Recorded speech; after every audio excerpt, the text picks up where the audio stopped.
from my phone. This angle looked a little bit better when I was setting this up. I was trying to set my phone because I didn't bring a tripod or anything in some place where I could talk to you guys and I wasn't bouncing around the whole time. So yeah, I got a steering wheel here. Hopefully that's not too in the way. Nobody worry, I'm not driving. I'm just sitting in my car right now.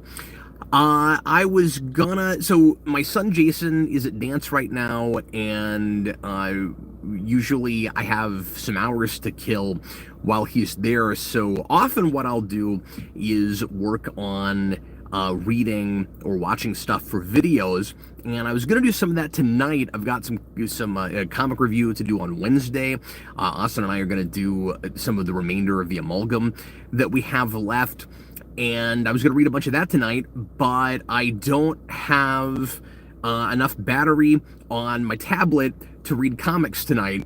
And I ordered, this is not gonna be interesting to anybody, but I ordered a charger for my tablet for the car, and it came in the mail, but I can't find it all of a sudden. So anyway, I had a little bit of time to kill, and it was like I could either walk around some stores or just do some reading on my phone, which I didn't really want to do, with comics because it's so small, or I could just stream for a bit. And I just did a long stream last night going through comics with my collection, and I'm doing another stream late tonight, so I'm stream happy. I'm mad with the streaming, but I thought, well, maybe I'd come up with a cool topic that I could talk to you guys about, and I've got lots of time to sit down and talk about stuff, so I figure I'll go through this topic and just see where the kind of one-sided conversation takes me. I say one-sided. You guys leave comments, and I'll read them as best as I can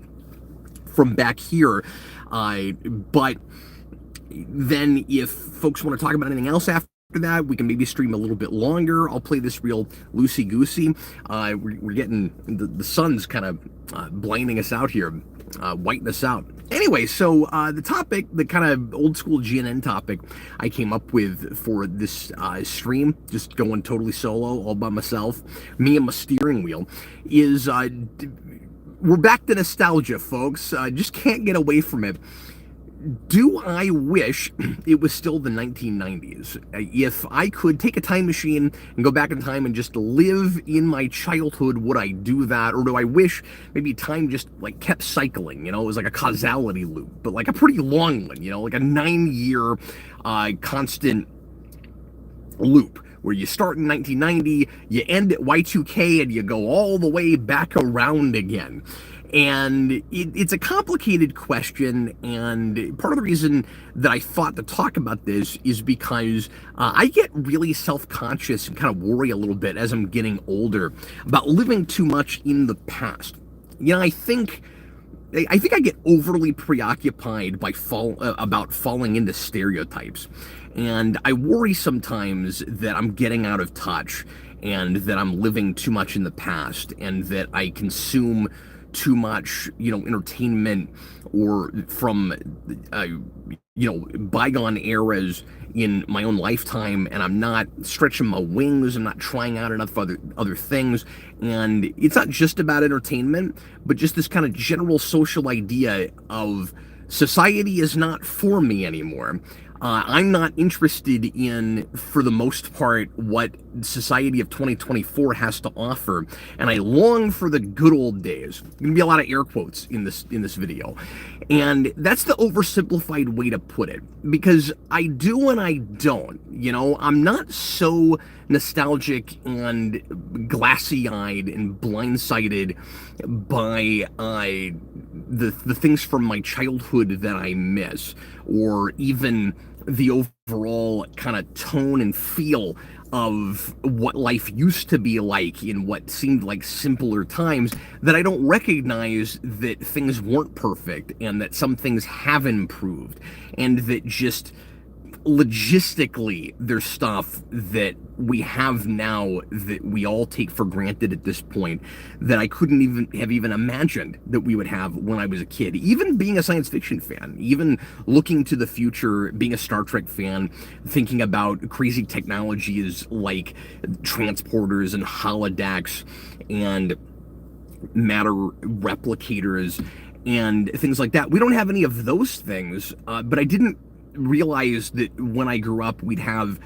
all of the internet in our pockets, and that I'd be able to play any song I'd ever heard of from that device, and that I'd be able to broadcast on YouTube, and that there would be a platform like this that I could use to get my ideas out there and to put work out there, and that I could legitimately make art or discuss things, and even without any kind of mainstream backing, it would be possible to develop an audience. And so all of those things, all of those are things that I have to think about when I'm considering whether I miss that bygone era enough that I wish I was still there. So the short answer is no, I guess not. But the more complicated answer is, in a perfect world, I guess this is the easiest way to put it. In a perfect world, we would be able to have our cake and eat it too, where we would have all of the wonderful advancements of technology without all of the social detriments to it. The long and short of it is, not to put too fine a point on it, I feel like, and a lot of people share this opinion, that social media has in some ways started to make us less than human. And the more we're plugged in, the less we know how to interact with each other, the less we know how to get along, the less we can find common ground, the more isolated we make ourselves, the less connected, ironically, we are. And it also feels like the more information we have, the more we take it for granted and the less we feel like we need to know. And I think that has been a massive detriment to this country and the society of the world at large. I feel like there's a real kind of anti-intellectual thing happening, and I felt like that even when I was a kid to some degree. You'd go to school and it wasn't cool to be knowledgeable. It was kind of, the teacher's pet stereotype. And it wasn't cool to like the more cerebral things. One of the things that has really changed a lot is that when I was a kid, if you were into the kinds of things I was into, you might be branded a nerd, you might get bullied. At the very least, you might struggle to find friends. It might be difficult to get that group of friends that were all into the things that you were into and find connections with people. I guess talking a lot about isolation and human connection this evening. And that has changed a lot, and I think technology, interestingly, also has a lot to do with that as well, where you don't have the computer nerd stereotype as much when computers benefit everybody in ways that they can understand and absorb. And again, we've all got little computers in our pockets now that can do, supercomputers in our pockets that can do everything. And so I guess that's a big thing that's changed that I really appreciate. There are times that, and some of this is just for the sake of morbid curiosity, that I would love to go back in time and experience the time of my childhood as an adult, to have that sense of perspective. And obviously, I don't want to overthink this, it would be impossible to have a complete sense of perspective, because if you still had your memories from when you were a kid, you would always be comparing it to what you actually lived. But it would be cool if somehow you could go back and experience those days. For me, we're talking, I was 10 in 1994, so we're talking like 94 to 98, 99, the real formative years of childhood and early adolescence. Wouldn't it be cool if you could go back and see if you appreciated some of the same things in the same ways, or if you had this sense of perspective that, yeah, maybe it wasn't as great as I thought it was as a kid. Maybe you have more rose-tinted glasses when you don't have as much to compare it to, and you don't have the experience that you have as an adult.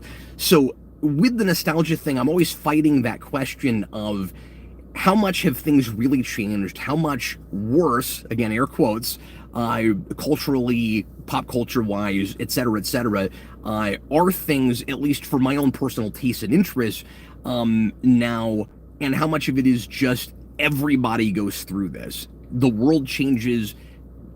Humans are walking contradictions, right? So we thrive under change, but we also hate change. What I mean is, we're adaptable creatures, but we also simultaneously don't do very well with rapid and quick change sometimes. And you get real set in your ways. It's weird that we can be both things, and some of that, I think, is about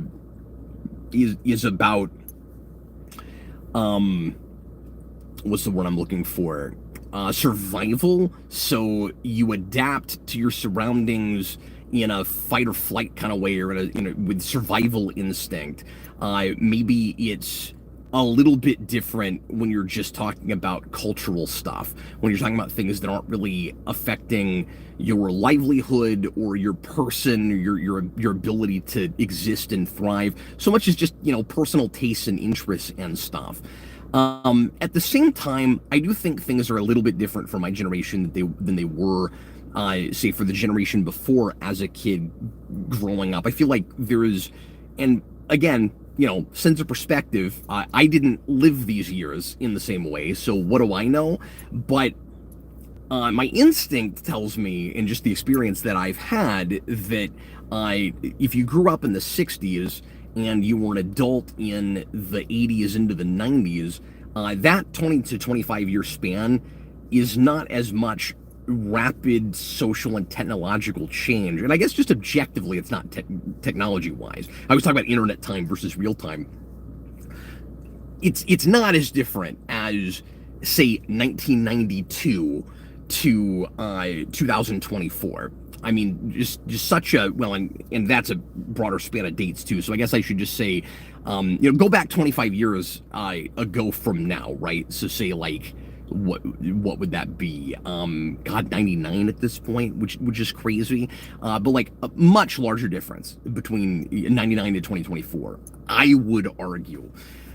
But I'm digressing a little bit. So I want to go kind of point by point, and you take this to more of just a pop culture place, because that's most of what we do here. Kind of more of a geeky place, and go for different kinds of media.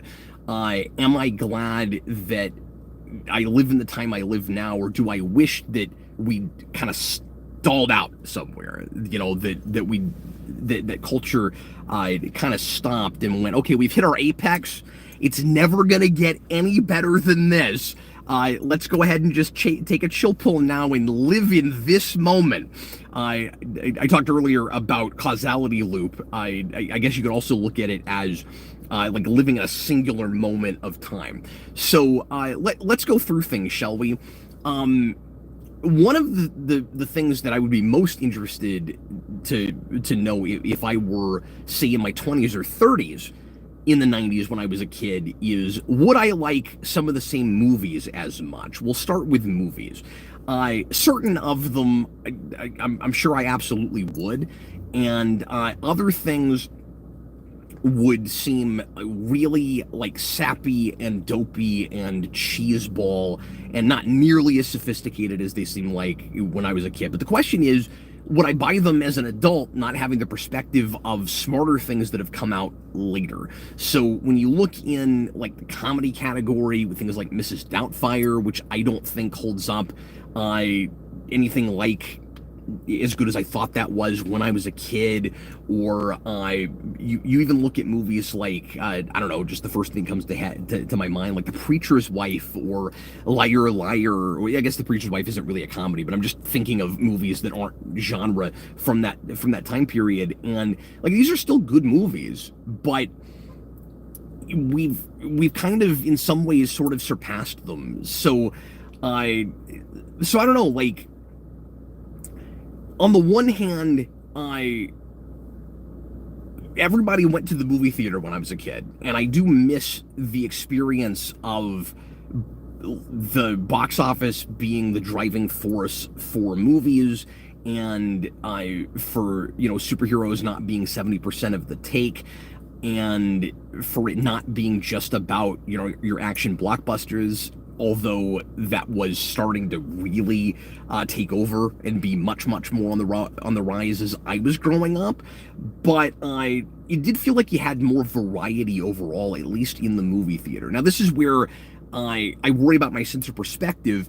I know that there's a better variety of things right now, especially if you take the time to look at miniseries and TV shows and not just movies, because all of that has just changed so much. There's not as much of a divide, with what we consider cinematic and with the things that people are engaging with. You don't have that giant TV movie divide like you used to have. So I think you have a lot of people now that consume both sort of equally and don't even think of them as as separate. And there's been we had a big renaissance with streaming TV a few years ago. Some people would say we're still in that, and I worry about my sense of perspective because a lot of newer stuff I'm just not looking at, and some of that is just what I have time to watch and what I can look at with my kids in the room, because so little stuff that's worth your time is really appropriate for kids these days. I doubt very many people would argue with that. So yeah, by and large, when it comes to movies, and I guess I'll go ahead and tack TV in there now, I guess at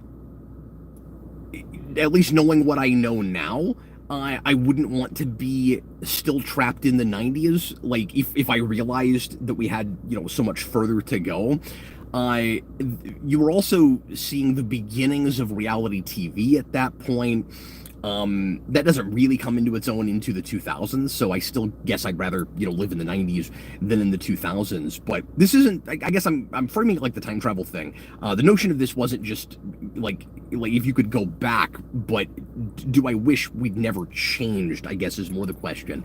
And with that, I can't say I wish we hadn't changed. I do wish, again, that the technology hadn't changed things to where movies aren't as prevalent and people don't like to go to the movie theater anymore. But I feel like that just in general, like people, not getting out anymore and that kind of thing is kind of sad. Like the biggest thing that we've lost that sucks, that makes me long for that time period is social interaction. And that is not just nostalgia. That really is the world has changed, and I'm finding it difficult to relate with people. That's no good. And is the trade-off worth it there? Where I can do this, I can sort of socialize, streaming and talking to people on Discord and Skype and that kind of thing.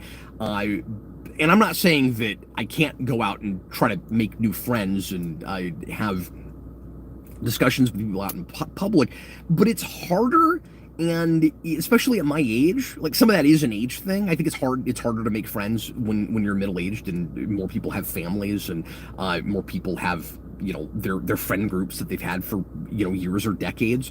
But some of it too is just the political climate and how much more politicized everyday social interaction seems to be, and that is a big thing that I miss. And that also I don't think is just nostalgia. I think that's a thing that is just unfortunate that that's happened, that it's so much more difficult now in general for people to disagree and still be civil and keep friends and have open debates no matter what side of aisles they're on.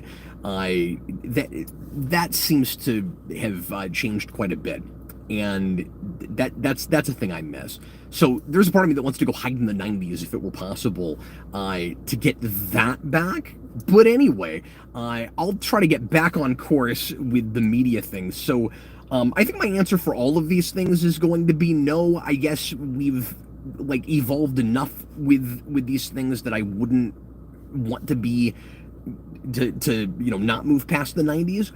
I will say that for certain franchises, I wish they had just stopped and we'd never made any more. And obviously, I've talked about this a lot with Star Trek, but I kind of have this with most franchises that I really like, where at some point, because like for the sake of brand recognition, name recognition, everything ends up coming back now, and very few things seem to end on a high note. And if they do, just wait a few years, just wait a couple of decades, they'll come back and they'll be and that high note that it ended on will get totally paved over and ruined, unfortunately. I've seen that happen with Star Trek, I've seen that happen with X-Files, we've seen that happen with Star Wars, the list goes on and on.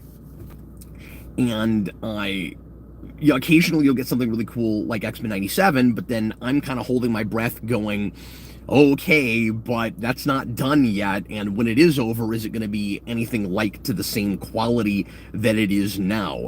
So, while I guess like stories on the whole, I feel like have, at least with certain pockets, gotten more sophisticated, and then there's other places where I feel like producers and creators of things are a lot more interested in other things than good stories, and the good storytelling just kind of goes by the wayside.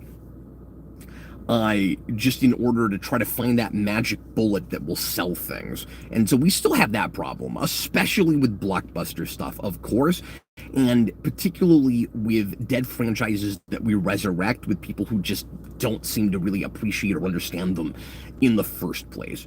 So I don't know. That's kind of my two-part answer when it comes to movies and TV is let franchises end, case by case, of course, but in general, I feel like that's kind of the lesson that we've learned, and then just keep, pushing the envelope and creating cool new things and experimenting with form. And that's the thing that streaming has really given us, is the ability to experiment with form, and for everything not to just be either episodic or this awkward hodgepodge of kind of episodic and kind of serialized. When it comes to comics, I think that's maybe the place that I most wouldn't want to be stuck in the 90s. And I always say that the big two, usually one has to be bad and one has to be good. You hardly ever have a really great DC and Marvel at the same time. It was DC's time to shine in the 90s. Marvel had things like the Clone Saga and all of the convoluted, crazy stuff happening with X-Men, like Age of Apocalypse, and DC was really flying high with relatively smarter stories and more creative events and things, while everybody was getting into the event plays. And a lot of my favorite stuff is, of course, after that era, and I think modern conventions with comics are a lot better now. The art has gotten better. We've gotten a lot less wordy. Things aren't driven so much by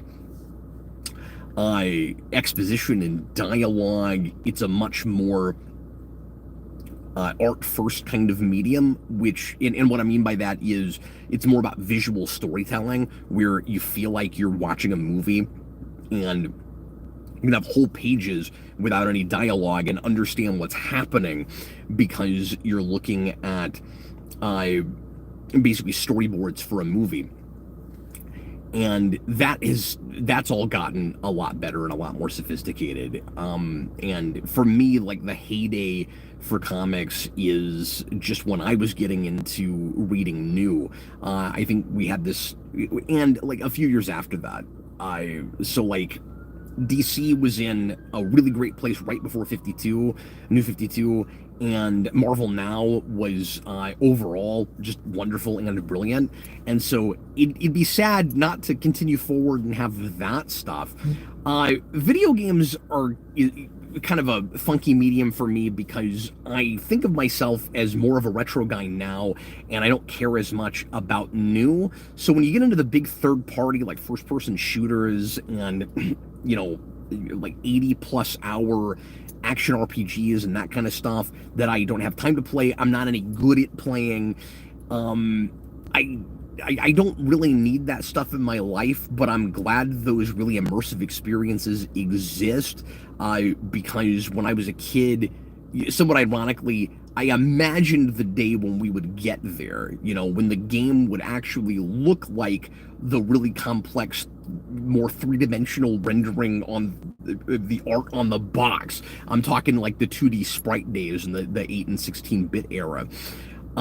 So when it comes to video games, I actually kind of, as much, and I've talked a lot about my issues with the industry these days and how kind of scammy some of it seems to be, and I don't love the like pay to play stuff and the like DLC that you have to have before you feel like you have a complete game, and I don't love that everything's going to digital and that you don't really own what you own and all of that. But at the same time, I think I would rather, thanks for that super chat, Chewbacca's Lover, I'll read that in a second, and then I'll start looking at comments. I'll kind of wrap up my initial thoughts with this, but I think I would rather live in an era where a lot of other people care about the modern gaming, but there's tons of cool ways to go back and play retro stuff, and a lot of great like remasters and remakes of retro games. I do really love that. Like, I feel like we're in a retro renaissance in a way,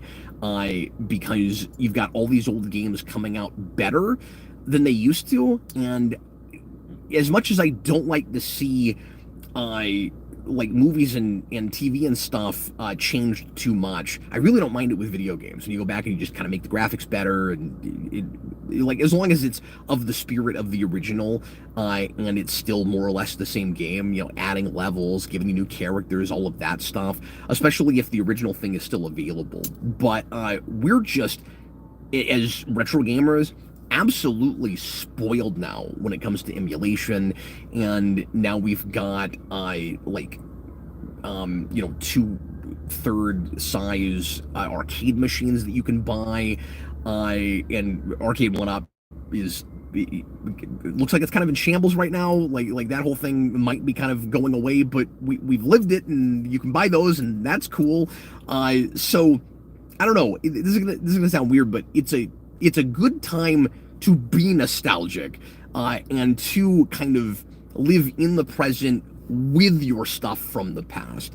I guess that's a way in which I'm glad that we got out of the 90s and we could get some perspective from it and find ways to make some of our favorite things better. That's a cool thing that happened. With music, I absolutely wish that it was still the 90s, and music, as far as like new mainstream stuff, top 40, all of that, like, that's all dead to me. Like when what was it, McLean? When the music died, like, I feel like we have seen that day, the day the music died. I feel like that has happened in my lifetime, unfortunately. But it's also cool that you can, I mean, the thing that makes it fun to be into old music now is also the thing that kind of killed music, which is you don't have to buy it anymore, and you have, like I said earlier, you have everything at your fingertips. Like, that's cool. It's also, it also kind of hurts us some, because if you have access to everything, you take it for granted, and it becomes kind of difficult to even like remember what you want to look at, and to remember, you know, your favorite things sometimes, because at least this is my experience. And I've had this with emulation machines with video games too. If you have access to everything, sometimes your mind shuts down and you go, I don't even know what I want to play right now. It feels like it's easier to be bored when you have no limitation. You can do anything you want to. I guess the best answer to this is, I'm glad that we moved forward, and I wouldn't want to not have some of the cool progressions in technology, and also particular pieces of culture that we've gotten, pieces of art that we've had. But at the same time, I just wish society didn't have to pay for it the way that we've had to pay for it. On a personal level, I I guess I don't wish it was still the 90s, but I miss the flavor of that, and some of that definitely is absolutely nostalgia. And so then the big question is, am I living in the past too much? I almost called this stream that, is it bad to live in the past, or do I live too much in the past? And I don't know what exactly the right answer is to that, because on the one hand, I don't want to ignore all of my old favorite things just in favor of whatever new is coming out and settle and pretend like I like things I don't just because I'm not supposed to live in the past. And at the same time, I don't want to be so blinded by nostalgia that I can't see that I don't have any perspective, and I can't see that any good things are happening. And I don't want to get into a place where I just say, well, I'm almost 40 now, and I'm a white male in 2024. The culture has moved past me; it doesn't care about me anymore, and everything sucks now. Like, I don't want to do that either, because I know that's not true. Like, I will occasionally finally look at something new after looking at 4 or 5 or 6 things that I'm like, see, like that kind of sucks, or that's not for me, or I don't get the appeal, and then I'll go, oh wait, maybe things haven't changed that much. For instance, I just started watching a show that is about to end with Mike Coulter, the guy who played Luke Cage on Netflix, Evil. It's also got Michael Emerson as the main bad guy. I'm really liking that show. I'm only 3 episodes in, but I'm really enjoying that. And that kind of harkens back to, a couple decades ago, but with some kind of new modern twist. And if you're not familiar with that show, it's kind of X-Files with the occult side, but not the alien side.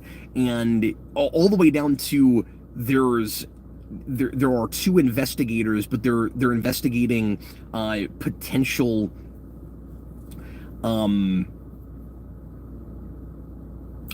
what's the word I'm looking for?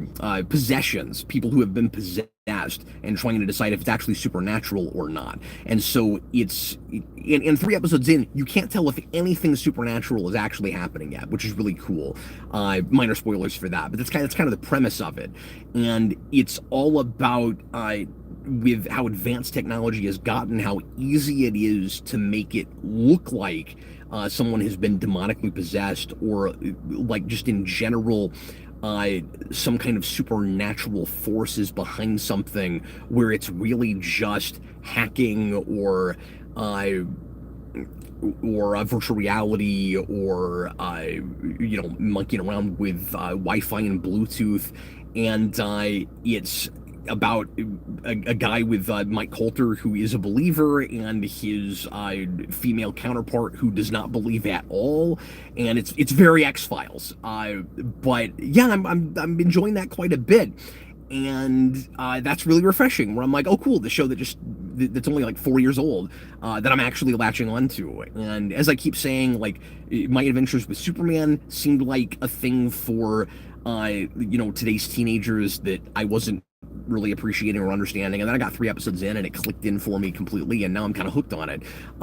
So yeah, like, I don't want to just only watch new things and like kind of grimace through it and go, yeah, like, this sucks, but it's all I've got, because otherwise I'm living in the past. Because sometimes it's also not just nostalgia. Sometimes you like the things you like, and if you came to it now, even if it's something that's 30 years old, like The Mask, which I think is a movie that holds up wonderfully, or like Pulp Fiction or Jurassic Park, I want to think that at 39 years old, any of those movies, if I saw right now, Fight Club, The Matrix, I'd go, maybe I would like them on a somewhat different level after they have influenced things, but I want to think that I would go, yeah, these things are still great. In the same way that I can watch Hitchcock movies and other stuff from like the 50s or 60s and go, yeah, these things stand the test of time. I think people are sometimes too quick to go to nostalgia and complain about that, because it kind of suggests that you're supposed to ignore anything that happened 5 minutes ago in favor of whatever is trendy, which is just as bad as being blinded by nostalgia, I think. I'm going to go ahead and look at these super chats, and I think I'm going to actually have to pick my phone up here. So bear with me as I'm looking through these. And sorry about my thumb there. Okay, let me find that $10 super chat from Chewbacca's Lover. Thank you for the support, man. I appreciate that. He says, the age gap where people don't connect is increasing. A guy in his 30s and 40s now is as unable to relate to someone slightly younger as if there was a vast age gap. Sensibilities are that different these days. Yeah, I haven't given that a great deal of thought, but you might be right about that. I know that outside of my own kids, I find it difficult to talk to children and to relate to them, and I think I overthink it. My worry is always my references will be outdated. They won't know what I'm talking about. I will make assumptions about what they like or what they're into because, like, based on my experience from when I was a kid, or even what my kids like. Because the thing is, your kids are influenced by you. So just because they love some of the stuff that you liked with your childhood doesn't mean that any of their friends will, or cousins or whatever, because guess what? You introduced them to those things to them, and so you're affecting their perspective. But I think I overthink that too, and I think that is a thing. And he might be right about the age gap thing, but I think that's a thing that every generation of adult with children, to kids, like has to do, especially with technology changing. Like there's kind of no way around that. But the idea of the age gaps getting bigger is interesting, and I'll have to noodle that and give that a little bit of thought. It is surreal to me that it feels like it was only a few years ago that a lot of the online rhetoric that I heard, you'd have kind of this war of generations where you'd hear people complaining about, those darn millennials, like they're so anti-intellectual and they're stupid and they don't care about learning anything, and they have no attention span.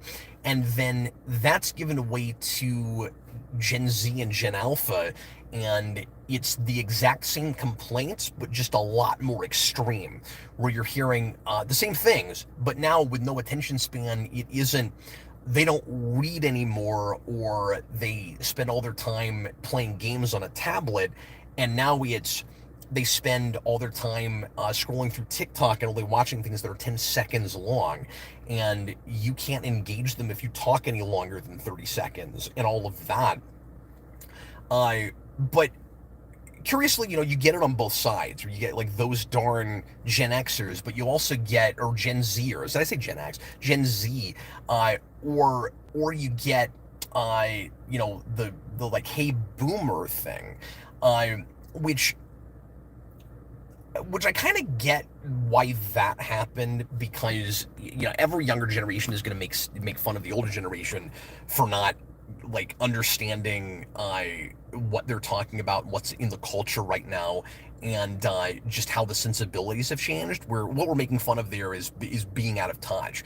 But I gotta say, like, well, first of all, when I was hearing those darn millennials, the boomer thing wasn't really around yet. I wasn't really hearing it so much from the other side. It's like the younger generation this time around decided to fight back with it more. And I gotta admit, I will bristle a little bit when I'm called that. And I've had that happen a couple times.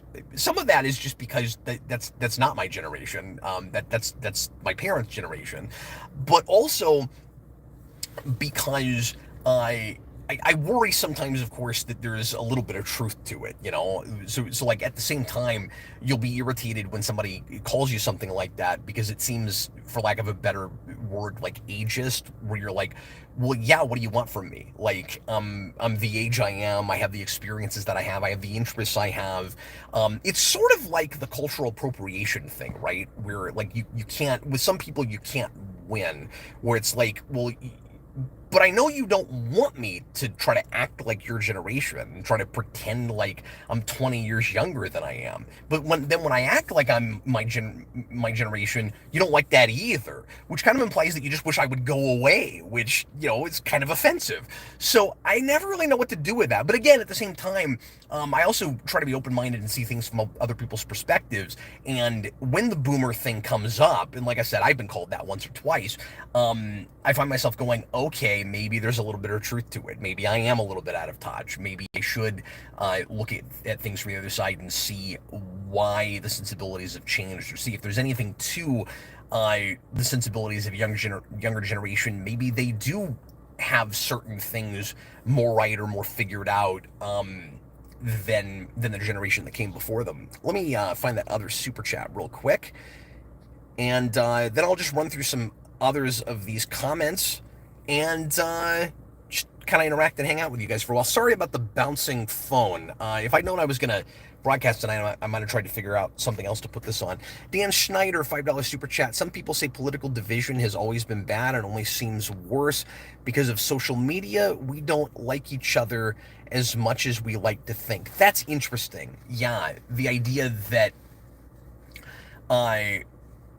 if before social media we got along because we had to survive, but because you're more anonymous on the internet, you can kind of say whatever you want to without reprisal. Even if people know who you are, it's just kind of easier behind a keyboard when you're not gonna have to spend the rest of an evening with a person, or you don't have to worry about getting punched in the face, or angry glares or what have you. It's easier to pick fights with people and to be less tolerant of other people's opinions and to insist that they go along with you and that they agree with what you're saying, and then that seeps into our everyday lives. So it probably, if he's right, it probably starts from that place, and then it turns into, but now that we're so accustomed to that vitriol online, and because that ends up being too high of a percentage of our interaction.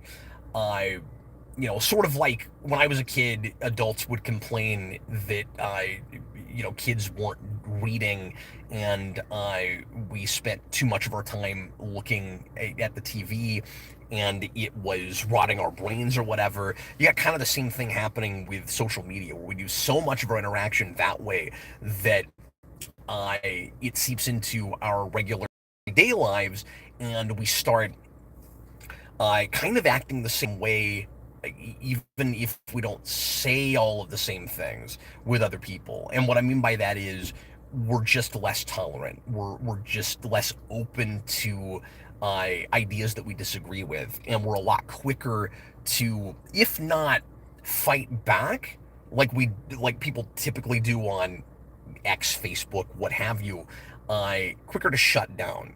And I'm very guilty of this. I find myself, if I may, just getting, I guess, a little personal with this. I find myself shutting down much more than I ever used to years ago, where it's a lot harder for me to engage in conversation that gets anywhere close to politics. And I mean any kind of politics, social politics, politics, whatever we're talking about. But and I'm not a real political person in the first place.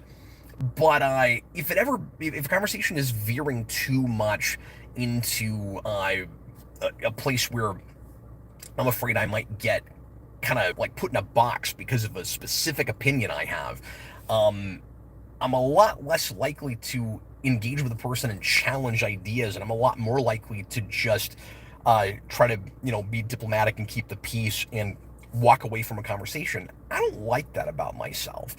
And I know I'm not the only person that feels that way, but it's interesting that Dan Schneider, or the guy calling himself Dan Schneider, because that guy seems like a terrible person, but it's not the actual Dan Schneider, everybody. He makes a really interesting point. If he's what I think he's suggesting is that the whole thing is human nature in the first place, that it was inevitable that we would wind up in this place if we all got kind of sucked into into today's Matrix and we engaged too much on social media, uh, that it isn't that we all used to get along better and used to be more kumbaya, and it's more we were always like this, but now we can't help but show our true colors more because of it. So that's interesting and depressing, honestly, if that's the case.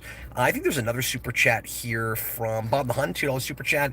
Is political division worse than Vietnam in the 1960s? Um, so I don't feel qualified to really answer that because I wasn't around for that, and I've not, honestly talked to enough people of that age, like that were adults during that period or that went to Vietnam, to feel like I can really say. But I think Dan Schneider is kind of onto something. I think if social media had been a thing during Vietnam, it would have been a lot worse, right? So I think the tensions are high like they were then. I think the opinions are as strong as they were then, but the technology is different, and it was easier to um to just, I was going to say, like, still kind of get along with people that disagree with you or just not bring up certain subjects and that kind of thing. I Maybe we are quicker now to vilify each other when we find out that the other person is on the other side of the political the political divide, the political line, than we would have been back then, purely because the way we get our information is different and the way we discuss it online is different.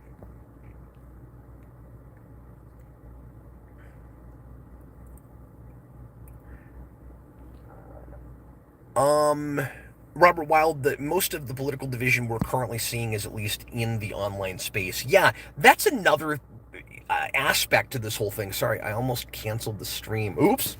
Um, I'm glad he said that because that's a big aspect of the initial question that I wanted to explore. The question of, do I wish the 90s had never ended, that we still live in that time period? Um, I feel like, sorry, give me just a second. Um, yeah, I just want to look at the comment again. He said most of the political division we're currently seeing is at least in the online space. One of the things that that messes with your perspective, I think, and gets you kind of out of touch, is not going out and actually dealing with people face to face.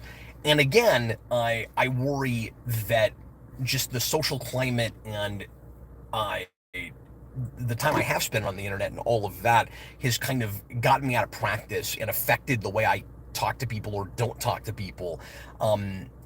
I feel sometimes like I recede into myself too much, and I used to be, I think, way more outgoing than I am now. Somebody the other day, one of my brothers-in-law, brothers-in-law. I think I said that right the first place. One of my brothers-in-law recently called me an introvert, which like kind of stung. Kind of got to my core a little bit. Nobody's ever called me an introvert before.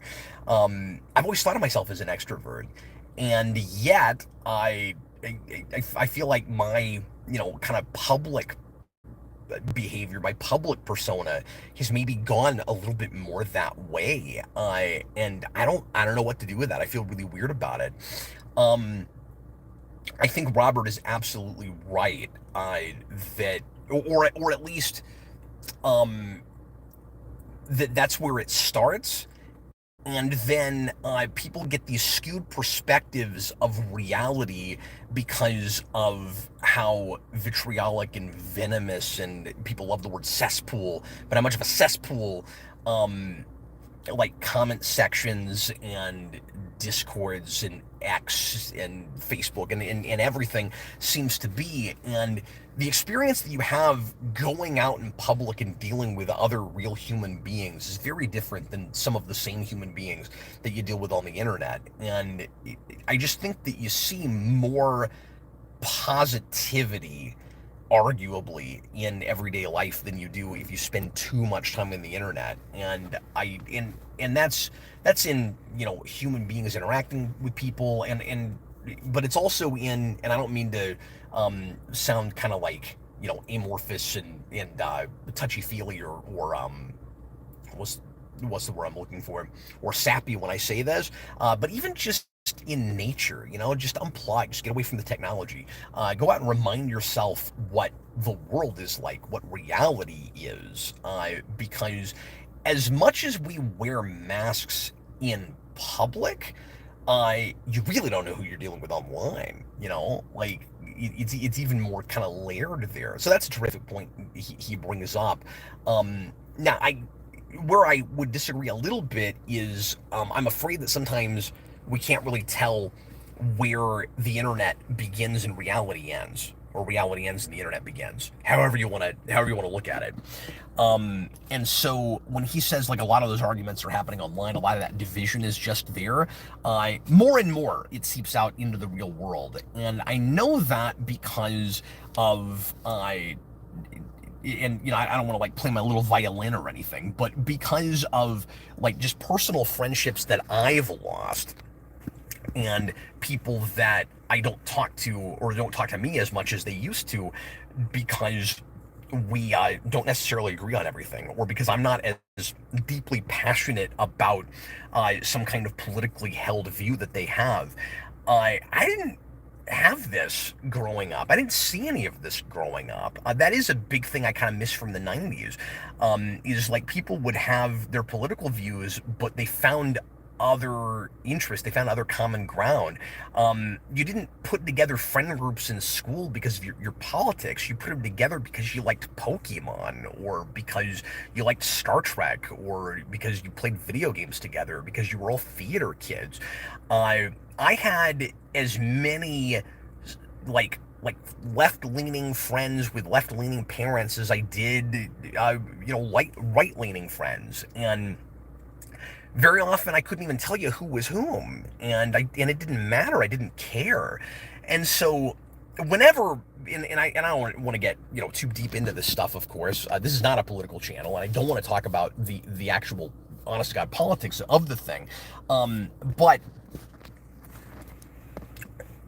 I think there's a distinction to be made between politics and things getting politicized, and it frustrates me that it does seem harder, even in the real world, but I blame social media to some degree, that it's harder to make friends and to get along with people if we don't all see ourselves as 100% in agreement on everything. I don't have to be on the same page with everybody on every single thing to be friends with them. I used to have friends that considered themselves communists. I didn't care. But these days, it seems like a lot of people think that their side is right, the other side is wrong, and if there are any signs that you're not with them on everything, you're part of the problem, and you can't be trusted, you can't be talked to. And I just think it's important that we all back off and see each other as human beings, and see each other as complex individuals, and understand that like everybody has different experiences. That I say this all the time about just culture and why we like what we like, right? That get us to even the belief systems that we're at, and you don't have to. You don't have to agree with everybody on everything. You don't even have to like people if you disagree with their politics or whatever. But I'm just saying there's kind of like a basic respect that I feel like is lost between a lot of people, and I'm not like vilifying one political persuasion over the other when I say that. I'm just saying this is one of the big things that social media has done to us that really frustrates me. It's just not the first thing I ever used to think about people. And I think a lot of people now, like the first question somebody might want to ask, they probably wouldn't, but isn't like, hey, what kind of movies do you like? What kind of music do you like? It's who are you voting for? Or what do you think about this hot button issue? Not so that we can have an interesting discussion about it, but to make sure that you're on the right side. I don't like that. That bothers me. Um, and I'm not at all comfortable talking about it, but it came up, and somehow I'm a little bit more comfortable in this setting. You just in my car with nobody else around for some reason, bringing all of that up. I hope the subject changes pretty soon. But anyway, Chewbacca's Lover, $5 super chat. Thoughts on the notion that we are all so online so much now that the internet is real life for all intents and purposes, that for better or worse. Yeah, and I think a lot of people do see it that way, and I think we need a separation. I really do. I think in the same way that I think you need a separation from just screens in general sometimes. My wife, when I was out of town with Jason a few weeks ago, decided that that some of our kids were spending too much time watching TV and playing video games and just not getting outside enough, not just playing board games with their toys and reading, and that kind of thing, and that it was maybe affecting their behavior a little bit. Not that any of my kids were running around acting like heathens or little gremlins or something, but just they were bickering and fighting a little bit more with each other, and they seemed to, in microcosm, be having this macrocosmic problem that we're talking about, where the more they were sucked into screens, the less in touch they were with their siblings. And she said, it wasn't a punishment, it was just, it's healthy to unplug. And she said, while Cap, because my wife calls me Cap, and Jason are out of town, why don't we just have a no screens week? They didn't even watch movies or anything. And not only were they better behaved, and not only did they get along better with each other, and did they have a lot of fun with all the various activities that my wife came up with them to do, but I kid you not, when I got home, both Freddie and Mikey said that they liked some of the things that they were doing without the screens more than video games, and they meant it. And we started implementing like a time of day to play video games for a certain amount of time, as opposed to just letting them do that in the afternoon, even when their schoolwork was done. And it's everybody's getting along better, and they still play probably an hour or two a day. Like, it's not like they don't get any time to play video games. It's not like when I was a kid, my mom bought me a Super Nintendo. I only had one game, and she said, okay, you can play a half an hour a day. That's all you get to do. We're not doing that to them, but we have reading time now at 3 o'clock, and at 3:30 they can play video games or watch TV until their mom gets home, and it's made all the difference. So I don't remember how we got there, but oh yes, the idea that real life and the internet are the same thing.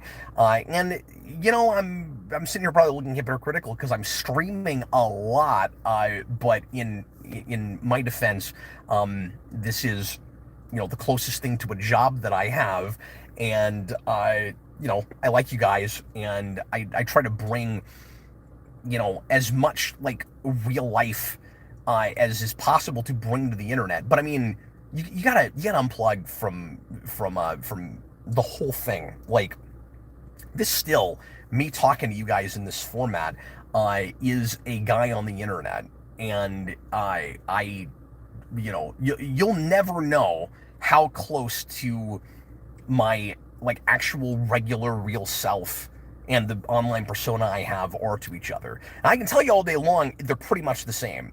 But to some degree, there's always a, I don't want to say a facade, but I mean, like, it's like the masks we wear thing, right? Again, from The Mask. Like, if you have a public persona, you're going to try to put your best foot forward and try to, show the most positive side of yourself.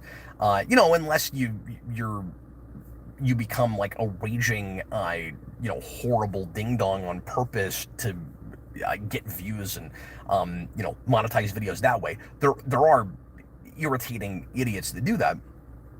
But all I'm saying is this is still the internet, and we should all unplug from it. Sometimes, and it is not the.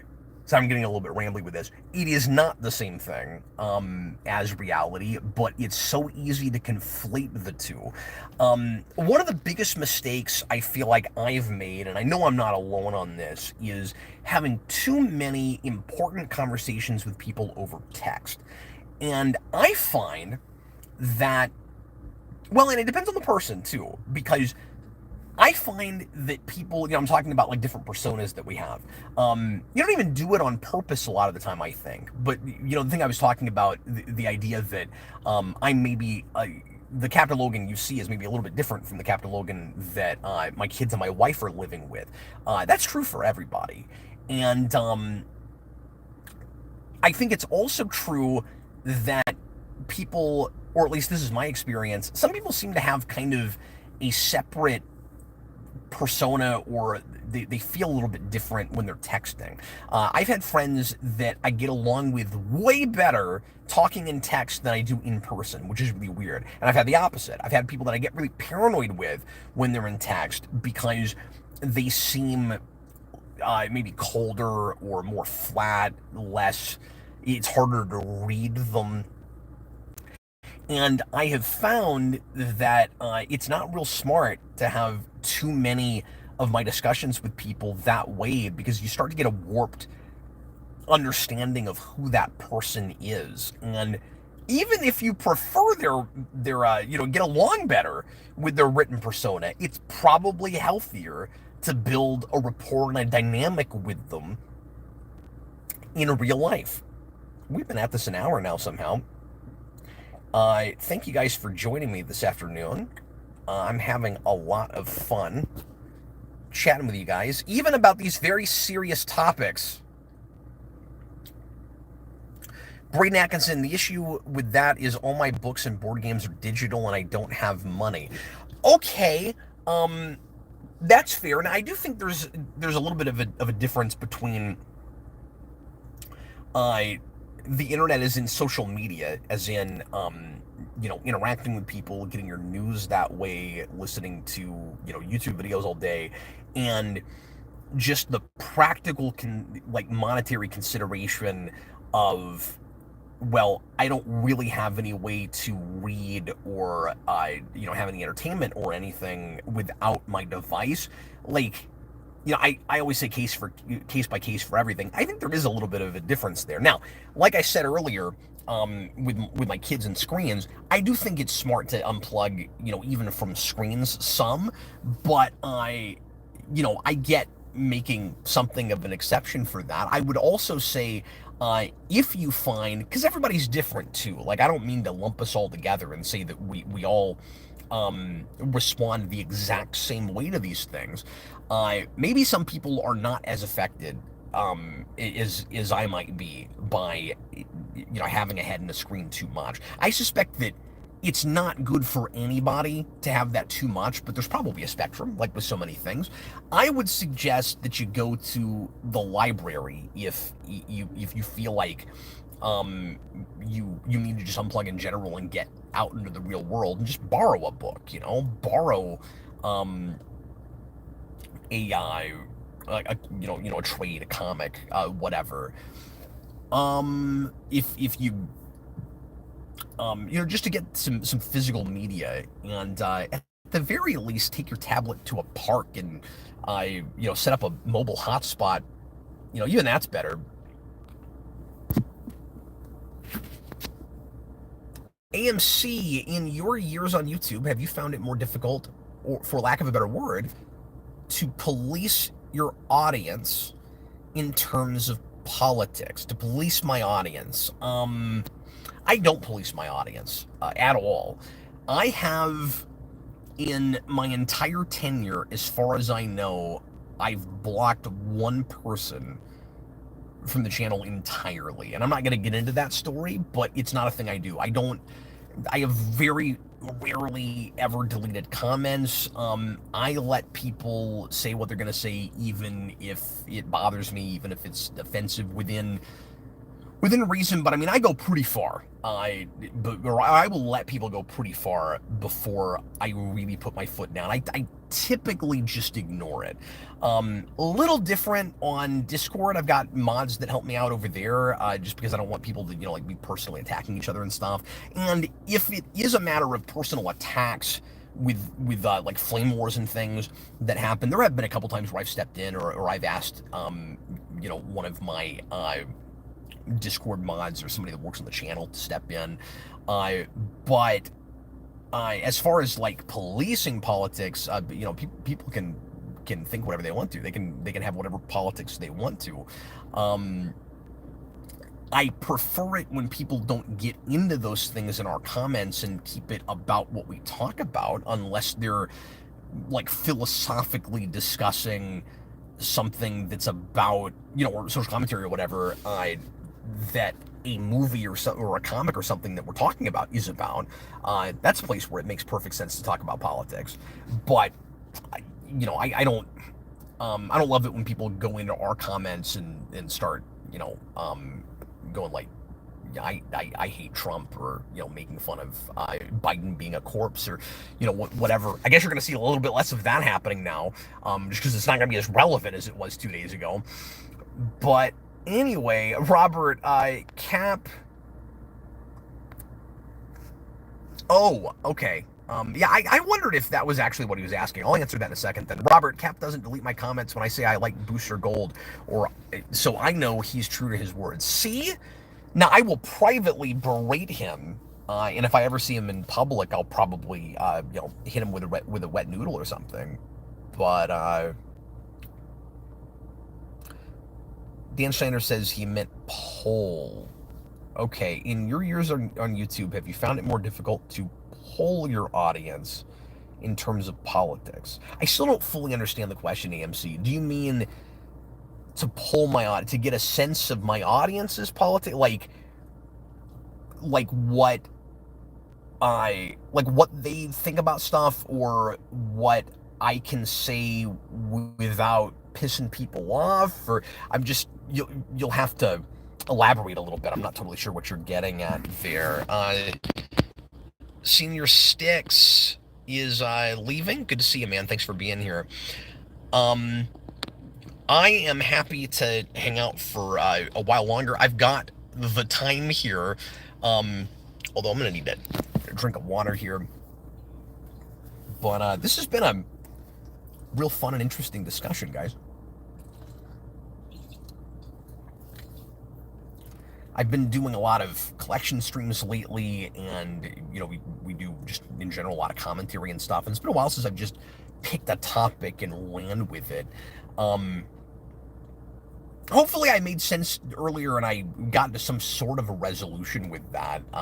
Like I said, there are things I really miss about that period, and I think of myself as in some ways still kind of stuck in the 90s, where it was such a formative period. I think probably a lot of people, if not everybody, have this with their childhood to some degree, at least if they had a good childhood, a good upbringing.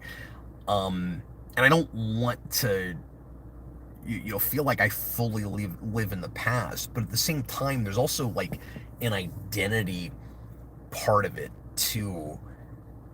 I mean that like it informs your identity to some degree. I'm gonna maybe scroll up and see what else folks are saying, and maybe what folks were saying earlier when I was talking about the pop culture aspect of all of this. Nick Rules, speaking of games, would you do a review or talk about Marvel's Spider-Man 2? I don't know if I'll ever get to that. I don't have a next-gen system right now, and there's just not enough coming out. I've talked about this, I've said this before, but there's not enough coming out where I feel the need to spend, $450, $500 on a new system. The response to that was lukewarm enough. It seemed like, at least story-wise and stuff, that I can't get just real excited about rushing out and making that happen. And I didn't have enough Um, oh, there's another super chat, I think. I didn't have enough, interested enough people just begging me to do it that I felt like I really needed to. Bob the Hun, $5 super chat. Being this personal is something you wouldn't be able to do if you were bigger. That's one upside about being smaller. People would use it against you.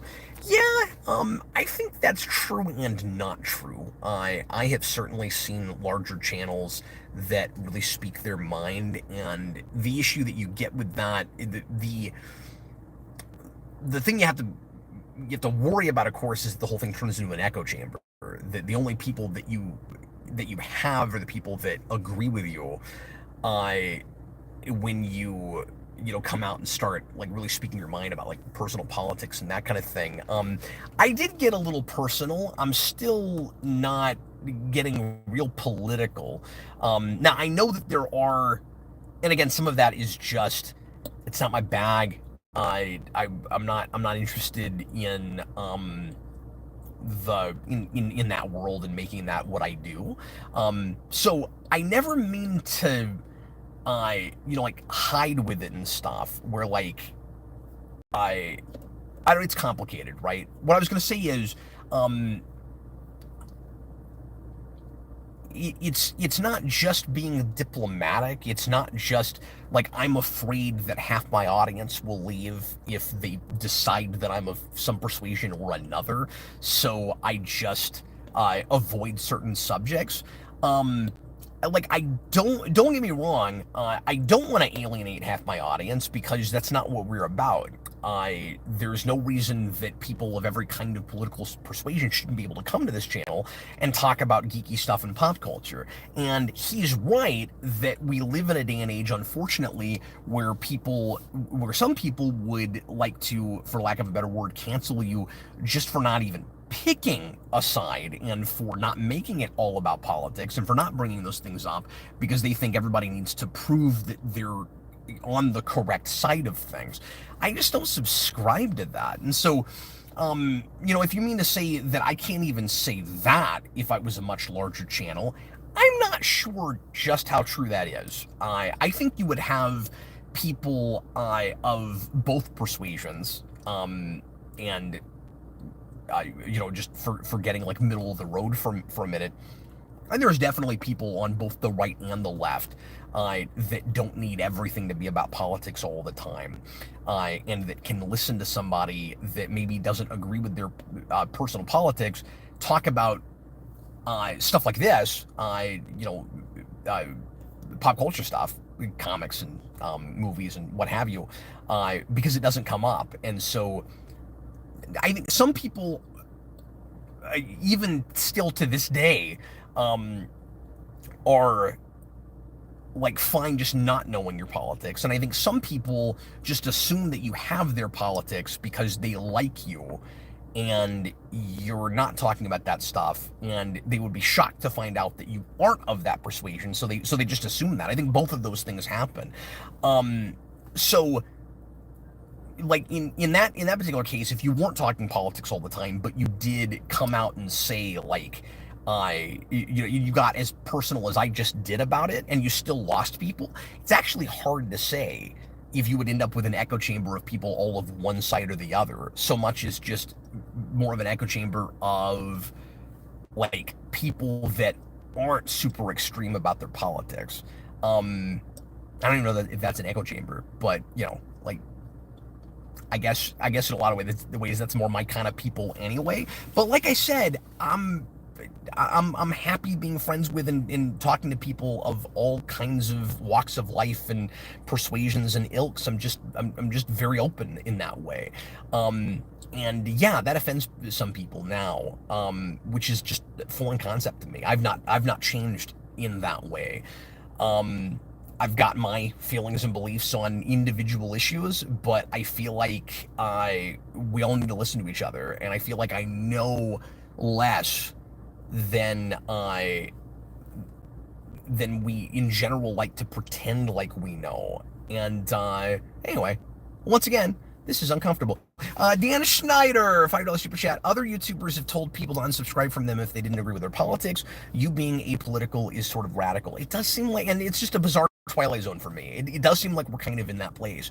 And folks, like, I, I respect you. You know, you. The nice thing is you can choose to watch what you want to watch, and if you need me to espouse a particular political viewpoint, or you feel like because of certain things I've said, you think I'm probably too far to one side or the other side.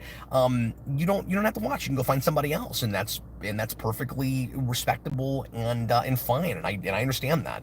Um, I will say I wish that people could find common ground that's not just about that, but like you can vote with your clicks. You can vote with your watch time. You don't have to be there here and listen to me if you don't want to. But yeah, I'm not gonna. And I guess I'm sort of making this about politics right now because I'm talking about not talking about them. But it's coming up in their super chats, and so I have to answer them. But I don't know. It was a very different landscape when I started back in 2009. I would have never in a million years considered, uh, talking about the big hot button issues, or, uh, and I also didn't see, uh, that stuff like influencing the way people spend their entertainment dollars the way it has to, where you do have people that seem to, and you've had companies that have tried to take advantage of this, of course, but you do have people who seem to decide what they're going to watch or read based more on whether they think it lines up with their politics than if they think it looks fun. And it just seems like the motivation for looking at stuff has changed. This turned very after darky, has changed for some people. Now, not everybody is that way, but that's just not me. And that's not what I'm interested in when it comes to storytelling either. I'm interested in people, in artists, self-expression, and making the cases that they want to make, because you certainly can make an argument through a good piece of fiction that's not horribly preachy, and that doesn't seem like propaganda. But I'm just interested in evaluating the effectiveness of whatever stories a person is trying to tell. That's all I'm about, is good, effective storytelling. It's not about what the person is saying, it's about how they're saying it. Unless what they're saying is just not valid at all, and that will occasionally come up, of course, and maybe that by itself can be a little bit subjective. But obviously, let's just go to something really absurd. If someone was to make like a super, like, I guess I'm just talking about things that are so far away from being remotely enlightened that we would almost all agree that that's not a case to be made in a piece of fiction. If I read a brilliant story that was the most anti-Semitic piece in the world, I could praise its good writing while simultaneously saying, yeah, this is bad. Like that part of it is bad. The tenets for critique, I'll lay it out again for folks that haven't heard this, but my tenets for critique are: what is your story trying to say? And I don't just mean politically, just what's it about, right? How effectively told is that? And what that means is it communicating what it is trying to communicate? And then the third thing is, was all of that worth being said in the first place? Those are the tenets. That's what it is.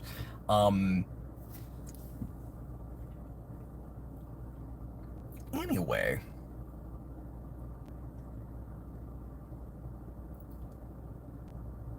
Dan Schneider, $5 super chat. I disagree with Cap on a lot, but at least I know he doesn't hate me, and that's not a given for a lot of people I watch. Yeah, that's unfortunate. No, I do this as much to learn myself as I do to give my opinions or, God forbid, teach anything. I I just think we can learn a lot from each other with the things that we don't agree on, because I don't know why we've gotten to this place where it's just so bad to disagree. But I fall in that trap now myself. I think just because the climate is what it is, I am scared to have disagreements with people sometimes, and I don't like being that way. I'm also not a person that runs around looking for a fight. You know, I don't need a lot of animosity in my life, but there are times to stand up for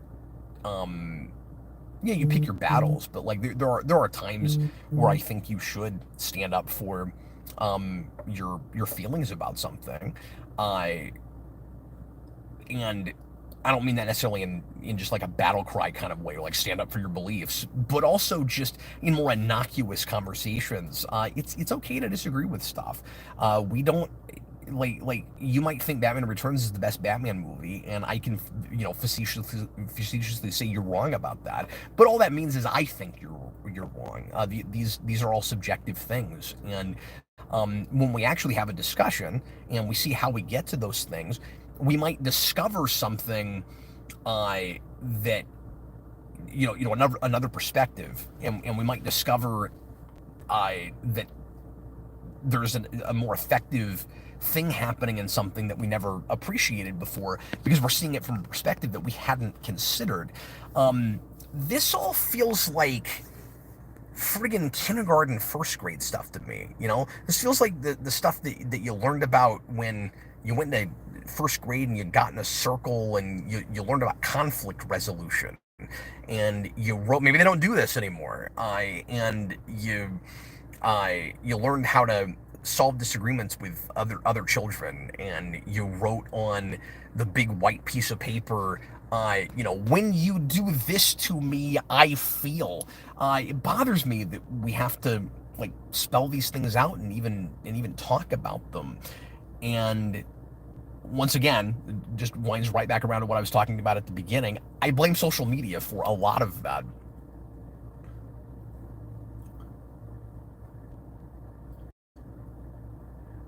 Braden Atkinson, you've taught me a lot. Well, I appreciate that. Wood Grain Beanie, what did I just walk into? Probably the end of my YouTube career, honestly. That's I'm just kidding. Braden Atkinson, I boycott a lot of modern games because they get way too political. And I've heard that from people. I don't play a lot of modern, so I don't have a dog in that fight. I couldn't tell you. But I take everything and I know I say this too much, but it's all case by case for me. So I don't want to just assume that everything is political propaganda now, or that everything is going to be super preachy and pandery and is just about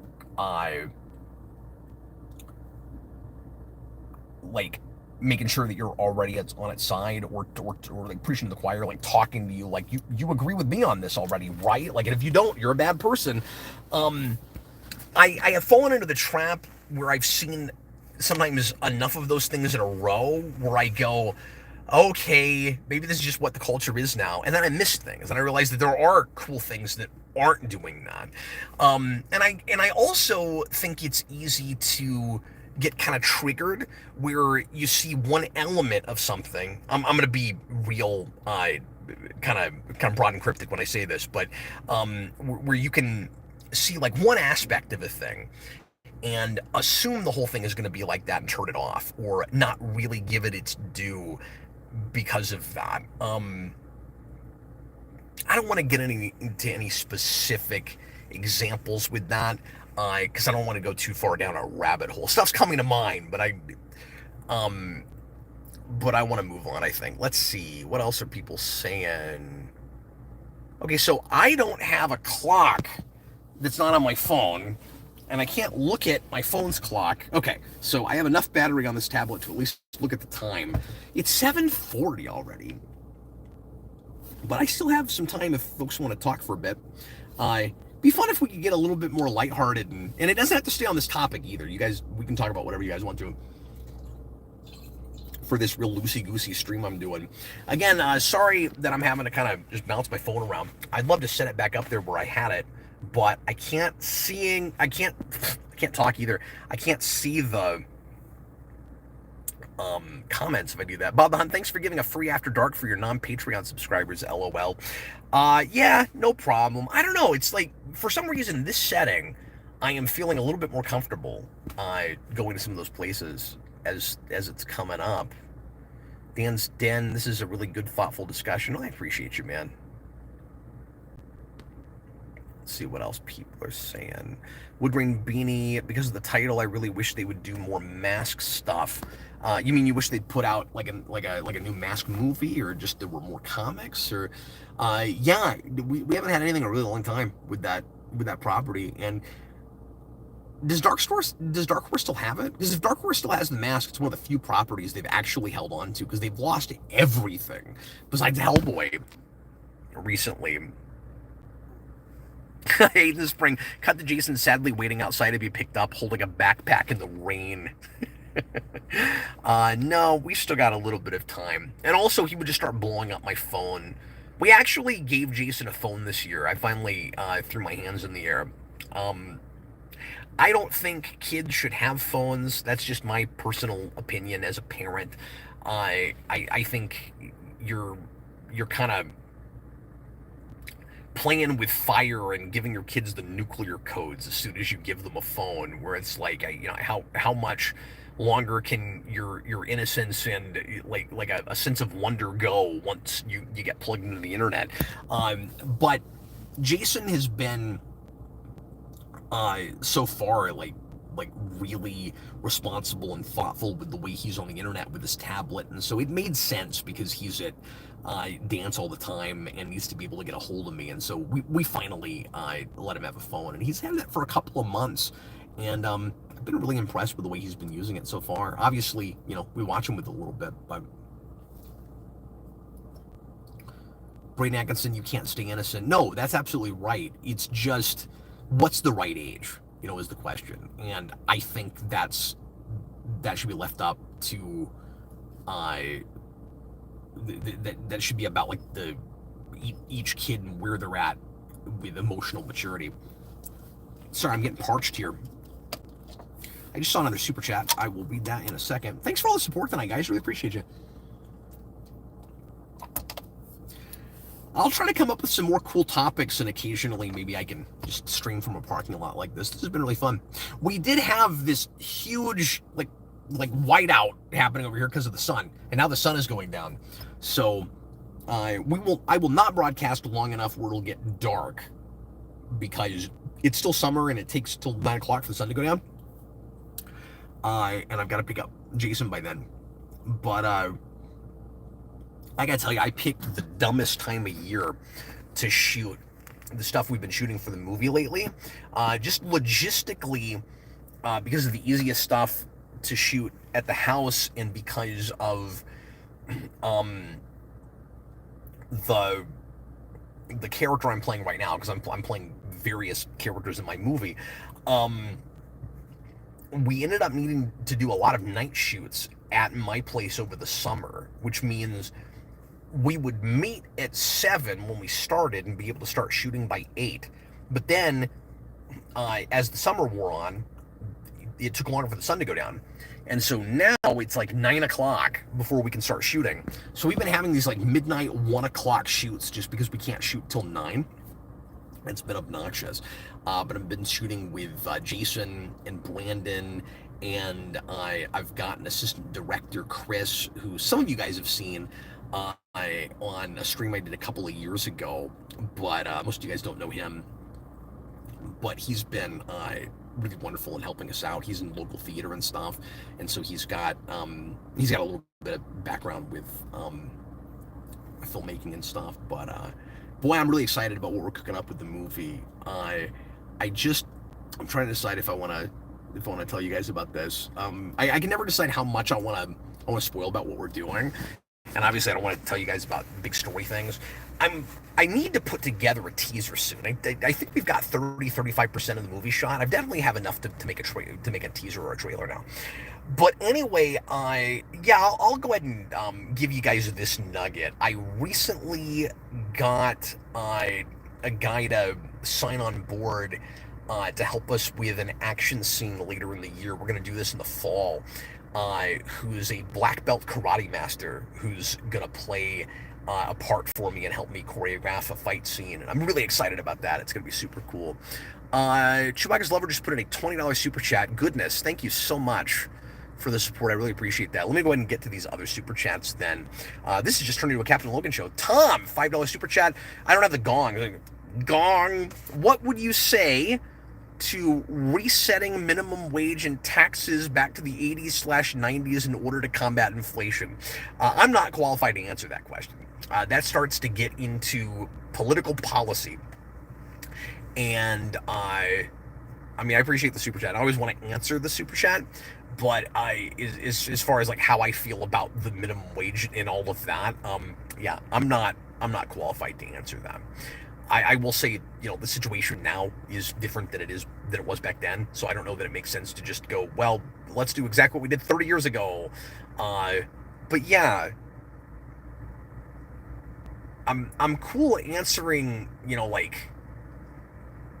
and we've done a bunch of these tonight, so it'd be cool if we got a little bit, lighter, more geeky questions. I'm not gonna police your super chats, guys. I appreciate the support, but it'd be cool if I'm cool with questions about where we've gotten in the culture in relation to popular culture and all of that. These things are also intertwined now. It's hard not to talk about it, but I don't really want to talk about policy.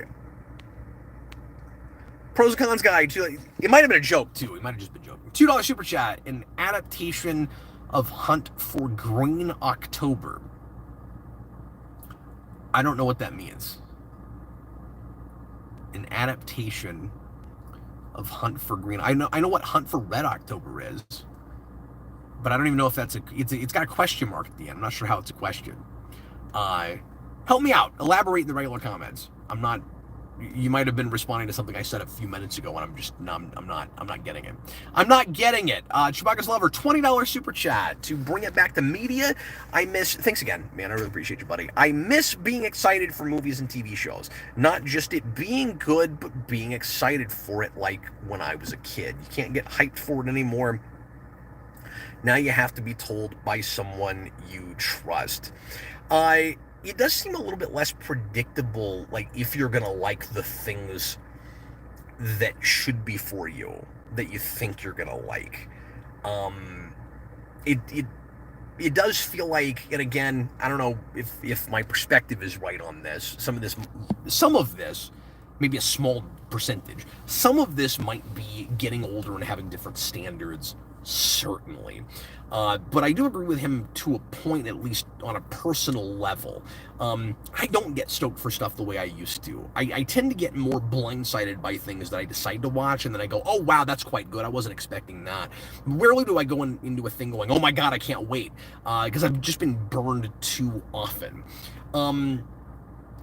But some of it definitely is getting older, because when you're a kid, you're wide-eyed, bushy-tailed. There's a lot that you haven't experienced yet, a lot you haven't seen yet. You don't have as much to compare it to. When you've seen 200 superhero movies and you've seen some pretty good ones, you don't necessarily need any more. You're not maybe I shouldn't put it like that, because obviously there's people that will never get their thirst quenched for their favorite thing. But I'm just using that example because that's one of the main things we talk about here on the channel. For me, my standards are, well, in some ways they're in the floor, because I don't expect a lot of superhero stuff to be that great, at least lately, because they just haven't been. So I tend to be happier with things that I probably wouldn't have liked as much a few years ago, just because they're doing anything right, if people even feel remotely like real people, I'm like, good job, you told a story.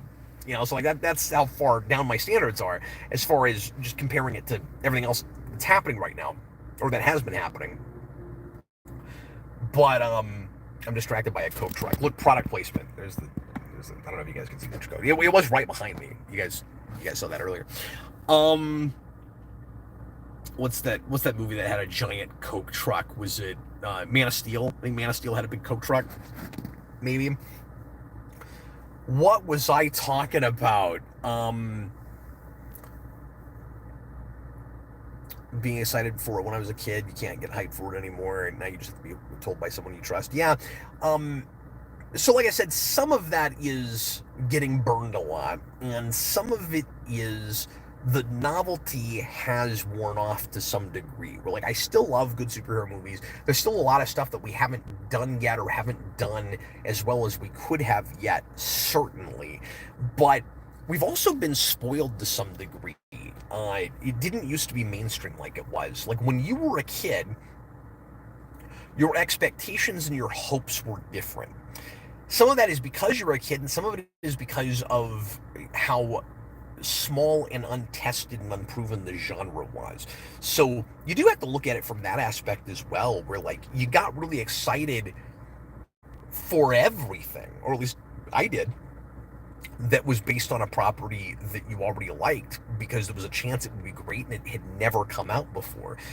Now we're looking at the second, third, fourth, 15th time around for a lot of properties, and you hope that it's good this time, but you've had it before, whether it was good or bad. How much investment could you possibly have at this point?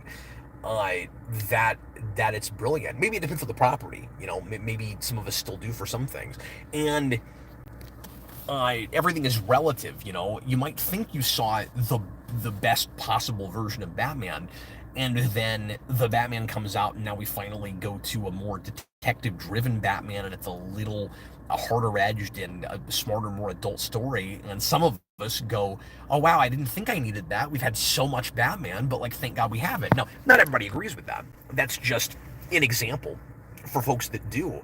Or maybe you thought you had the definitive Spider-Man with Sam Raimi, and then Homecoming comes out and you go, oh wait, there were some things that franchise didn't do as well, like maybe he wasn't as sarcastic and quippy, or it would have been nice to keep him in high school longer, or you had a more relatable villain that was a better mirror for his personality and thematically for the power responsibility thing with Vulture, and you go, okay, I mean, maybe I wasn't super excited for that because I've had a lot of Spider-Man already, but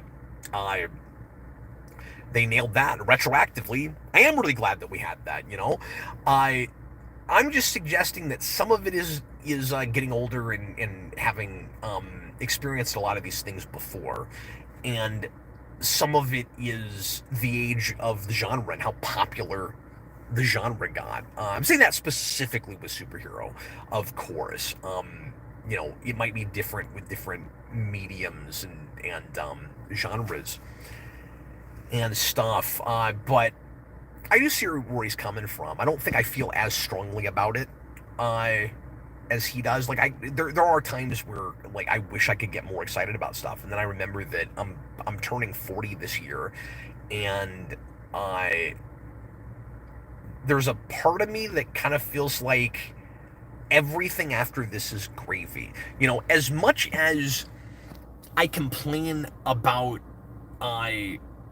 bad storytelling and things, and audiences sometimes accepting things that I think are really badly written and dreadful, and I don't understand why we're lowering our standards or just settling for crap.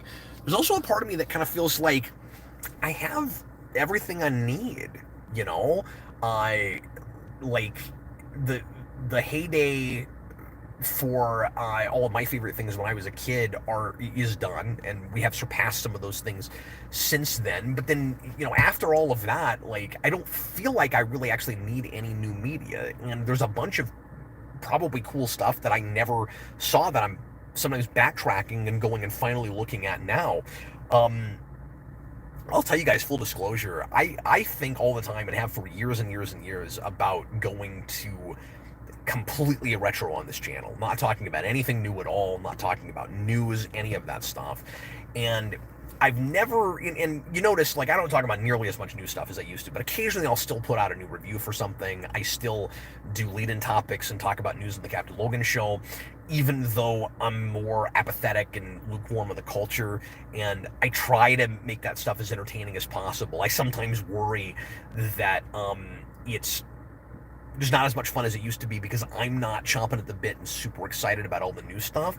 And occasionally that changes. Occasionally there will be an announcement where I'm like, I want to get super stoked for this. I was kind of like that with X-Men in 97, and then it came out, and then it turns out it would have been worth getting that excited about it because it was that good. So, like, I don't feel like I'm totally numb, you know. I don't feel like I'm cold as a fish or anything. I just feel like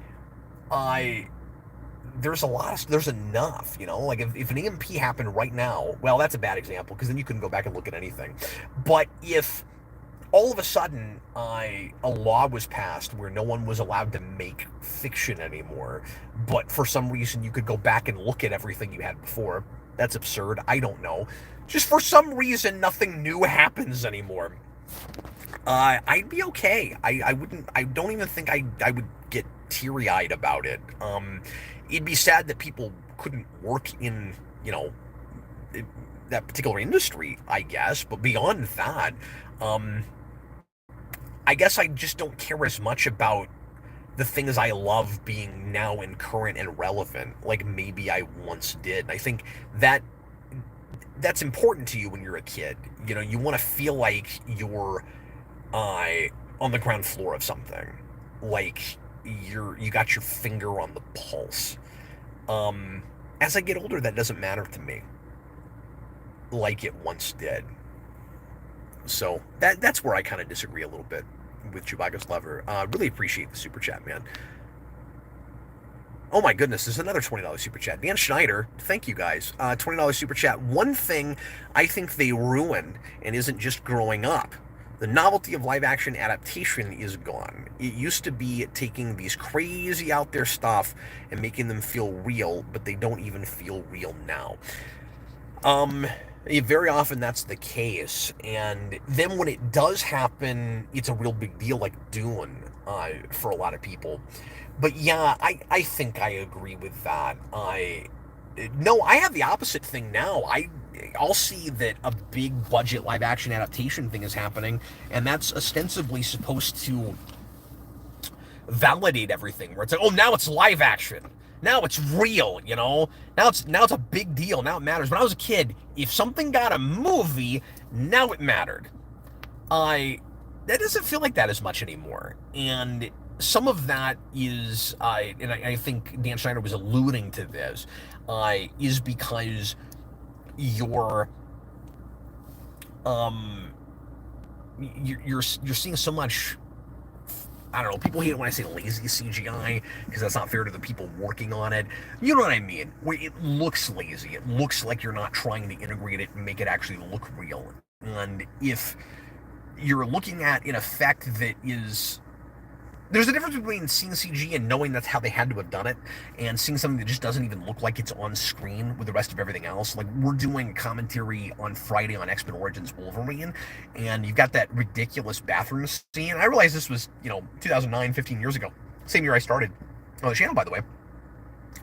But, even then, God, how did it look that bad? And if you had the bathroom scene with Logan with his claws, and they're clearly CG claws, and it's a close-up shot inside a room with regular lighting, and you're like, well, how is this not done practically? And all he does is take his claws and swipe at a sink and break the sink, and you're like, you couldn't have done that practically? You couldn't have at least had him like he does in a lot of other shots in other X-Men movies with a real claw props in his hands, and then just go to CG for like a second when you flash that, if you couldn't do that as a practical effect. But you could have had it break away. There's no reason you couldn't have done that. I digress. That's an example where it's like, yeah, it kind of matters if it doesn't take you out and you're actually buying the fiction and the internal logic, and you feel like you're really looking at it.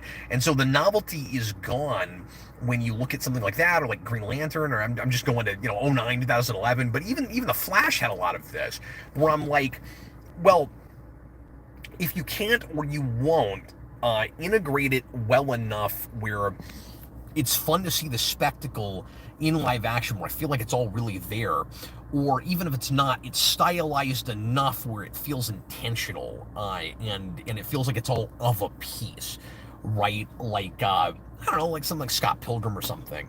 Then you might as well just animate the whole damn thing. You might as well just make everything into the Spider-Verse now. And I'm talking about this a lot with the Spider-Verse movies, but I never look at those and go, these feel too kiddie. And I mean, there's kiddie stuff about them, but like the thing that would really validate this is that it was in live action. And because it's animated, it feels like more of a kiddish thing. No, they're really ambitious, and they do stuff that and partly because it's so stylized, but they know that you can put anything on screen in animation, and so they're showing you things that you'd love to be able to see in the MCU, but either the technology is not there or they're just not trying. And that's sad, like, I feel like sometimes you can tell when the attempt is there even when it fails, versus rushing it out, or not being inventive enough. And so there's a charm to it when it doesn't work, but you can tell that there was effort put into it. But yeah, so I fully agree with that super chat. Thanks again for the rousing support. Appreciate you guys. Robert, I hope I didn't miss any. I'll scroll back up and make sure. $5 super chat. My issue is I don't rewatch stuff I love as much as I used to. I have the same thing. I don't either. Because I'm always trying to catch up on old and new media I still need to see. Well, I guess I have it for a different reason. I mean, some of it is just working on the channel, and so I have to prioritize things I'm watching for you guys. But I'm blaming you guys for my not getting to experience what I want to. I always have to do what you guys want. God. No, I'm kidding. I have the same thing, but maybe for somewhat different reasons. Some of it's family stuff. Some of it's just taking care of the kids. Some of it's stuff I can't watch with the kids around. Some of it is just trying not to have the TV on all day long, because I'm taking care of kids, and I don't want that to be all they're doing. But I hear ya. Yeah, I have the same thing, but I guess for somewhat different reasons. Some of it for me too is just getting older. Like, I'm not as compelled to rewatch things as I used to be, and this could be a topic all by itself. I've talked about this a little bit here and there. Might be worth exploring that and trying to figure out why that is. Not just for me. I mean, I think that might be a middle-aged thing. Some of it might be things that at some point stopped holding up as well, or like you just can't have the same experience you used to with it. There are still those movies I go back to frequently, but none of them as much as I used to. And again, some of it is prioritizing things with the kids. Where like if they are watching stuff with me, like we could watch Batman '89 or Matrix for the 1000th time. With Matrix, I mean, my somewhat older kids, I guess, but or I can show them something that they haven't seen yet. So like that's part of it too. But yeah, I'm not compelled to do that as much as I used to. But I'm also not compelled to watch a lot of news. So if I'm not doing stuff for the channel, what am I looking at? It tends to be less fiction stuff. Tends to be more documentaries and true crime and that kind of stuff. I don't know. Something happens to you when you get in your mid to late 30s. I think where it's not even that I don't have the interests I used to. It's just in the moment I don't always feel like doing the things I used to do. I feel like I'm still as interested and passionate about the stuff that I always used to be, but I've also done all that stuff a lot, and I have actually some new interests now that I've just not spent as much time with. That maybe even I wouldn't think of myself as big of a fan of. Wow, we're already coming up on 2 hours here, guys. Okay, what time is it?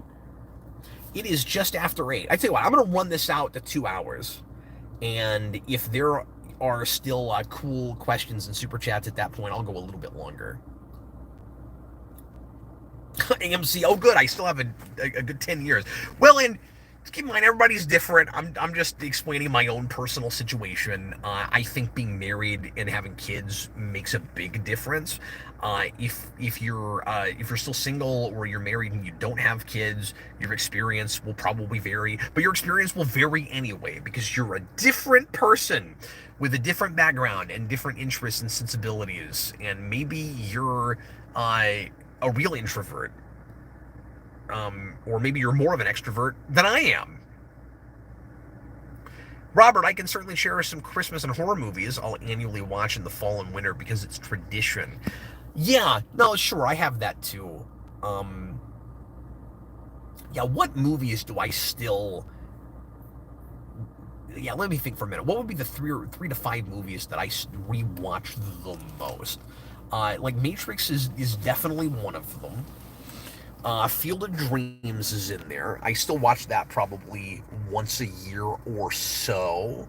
Groundhog Day is one for whatever reason. I don't know. It's funny. I love it. My kids love it. The Mask more recently. We've been going back and watching quite a bit. Star Trek movies, Wrath of Khan and First Contact. I still probably watch once a year. I'm trying to think what else. Empire Strikes Back, probably once every year or two. That's my favorite Star Wars movie. And I can watch it in a vacuum. A lot of people have to watch the whole trilogy. I don't. I can start and end with Empire. I'm fine with that. I like all three, certainly. And I don't mean to act like that movie stands alone in a vacuum if you've never seen the other two, because obviously it doesn't really. But I'm happy to watch it that way.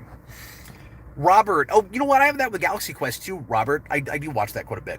Pardon my finger. I wouldn't say Galaxy Quest is my all-time favorite movie, but it's definitely one of the movies I have rewatched the most. Yeah, definitely.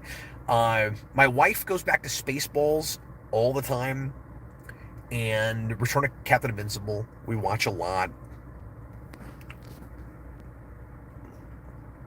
What else are folks saying? Maybe we'll start wrapping up here. Really appreciate the crowd tonight, guys. This was not at all planned. I just had some time to kill because I was going to do some reading, and then my tablet doesn't have enough battery. So I was like, what else could I be doing? Well, I could think of a cool topic and stream about it. And then get accidentally deeply personal and lose half my audience. That was my whole plan, actually. Not real well thought out.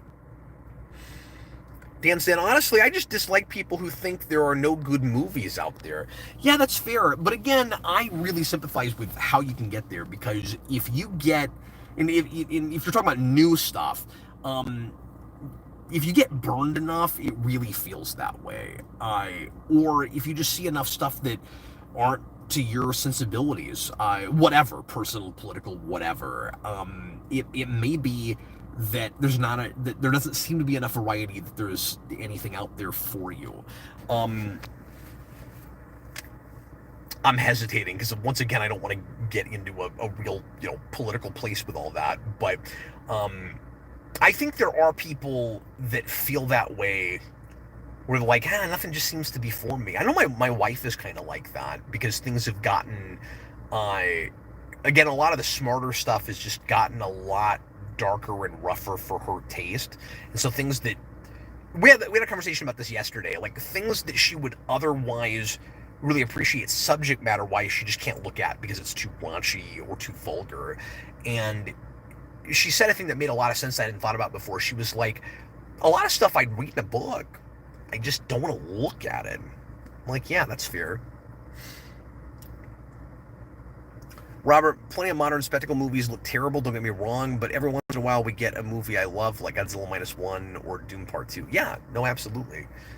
Every now and again. But they're kind of diamonds in the rough right now, just because of the big turn-in machine that is Hollywood.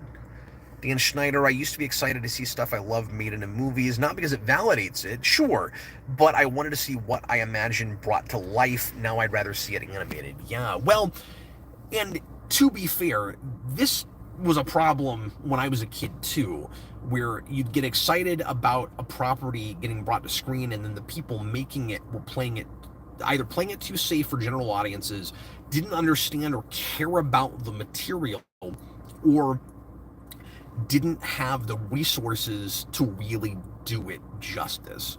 Those are kind of the three big problems. And, you saw that with the Mario movie, and you saw that with Steel, and there's plenty of examples of that kind of thing happening.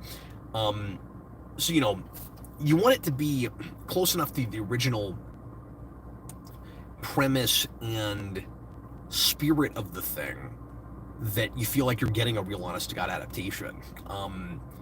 Yeah, when I said validates it, I just mean like the culture used to really validate things based on, if they were a movie. It's valid because it's real physical people moving around, and not kiddie fair like a comic book or a cartoon where, it's fake, it's not real, it doesn't matter as much. I never felt that way about it, but I'm with you. It also was a trip to get to see somebody's vision for that. Not just because it's in reality, so it feels like maybe it could really happen. I think when you're a kid, you do have a little bit of that, though. I think that was a lot of what captured kids' imaginations about Ninja Turtles, was like, I didn't think it was possible for them to look real, and it seemed like a thing that's happening in real life, but like there they are. It seems real. But I think also, especially when you get older and you know more about how the sauce is made, it's fun to see how, in Turtles is another good is a good example of this too. It's cool to get to see like ingenuity of artists and filmmakers, and how they take a thing that seems like it should be impossible to translate to real life, something kind of stylized that maybe started as a cartoon or a comic book or anime or what have you, and actually bring it to life and still retain that spirit of it in anything close to the tone and the flavor that you loved about it in the first place. That can be a trip, certainly.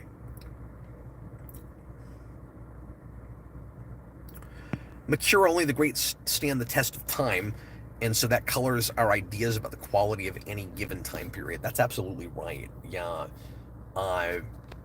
That's why I like to go back and look at things that I never heard of, or that didn't get the buzz and the acclaim that some of my favorite things did, to get a little bit of a better sense of what was generally going on during a time period. I've thought about doing a whole month or year on the channel where, and it's funny because I said earlier I don't want to live in the past, but in some ways I do, but this would be a cool experiment to pick, maybe I've mentioned this before, but to pick a year and only consume media from that time period and just review that for a whole year, and try not to just do the obvious stuff, but try to get a real good sampling of all kinds of cultural things that were going on, to get a good kind of litmus test of what it felt like then.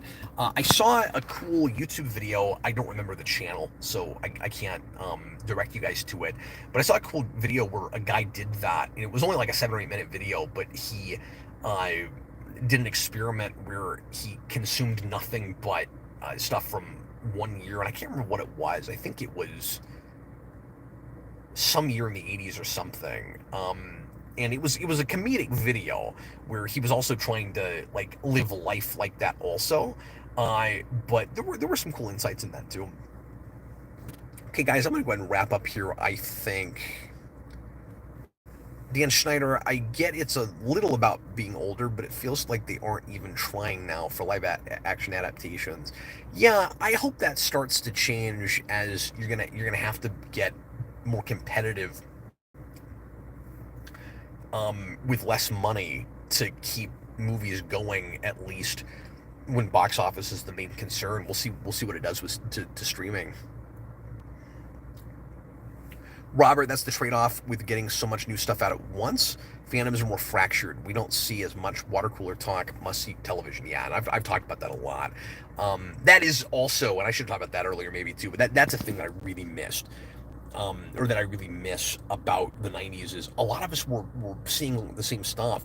And that's part of the cultural divide too. Forget politics. That's part of the cultural divide as well, is that we're all experiencing life so differently. Each of us thinks we have a good sense of life as we know it, of the world, of what things are like, but we're all experiencing a totally different version of it because there's so much vying for our attention. We can all be watching and reading and being inundated with, and not just with movies and TV and comics and stuff, but also news and what algorithms on the internet are giving us with articles and stuff. It's possible for 20 people in a friend group, especially if they're just online friends and they live in different places, to all be experiencing entirely different things, and for like 80% of their world to be different from everybody else's. It's hard to find commonalities that way. So yes, I blame the internet for everything. It's that simple. I was talking about how complicated it was earlier. No, it's pretty simple. It's just that. It's just that. Let's just nuke the internet, and I'll find some other job. I'll go work for Sherwin-Williams Paints. That's what I'll do. And I won't get to hang out with you guys anymore, but at least I won't be inundated with vitriol on the internet anymore. So that'll be good. No, everything's a trade-off. There's pros and cons to everything.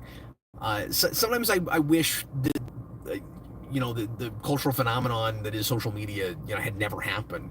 And at the same time, it's a good thing in a lot of ways too. Admittedly, I don't know that it was all actually worth it. But then I couldn't do what I do either. And I know if I went back to 1995 right now, there would be stuff from today that I missed that would be really frustrating. Like, I have a horrible sense of direction. So, like, no GPS. I gotta figure out how to get around again. I gotta look up people's phone numbers in a phone book again. And some of these things are just kind of like little minor irritations and inconveniences. But think about research. I meant to talk about this earlier. Think about all the things that would be much harder and much more time consuming if you're doing just a research project or a paper or even writing a novel. I was kind of astounded by how easy it was when I was writing my food novel several years ago. Just get all the information that I needed about different kinds of food, but also about like agriculture and farming and processed food, and there's all this information I didn't even know was out there. And I did remember thinking, like, God, 15, 20 years ago, I couldn't have even done this project. At least I wouldn't have learned as much as I learned. So I don't know. The information is out there, and it's good that we have it. The connectivity and ability to talk to and learn from and socialize with people all over the world is there and is a good thing. Should be a good thing. But we've got to be more responsible with it.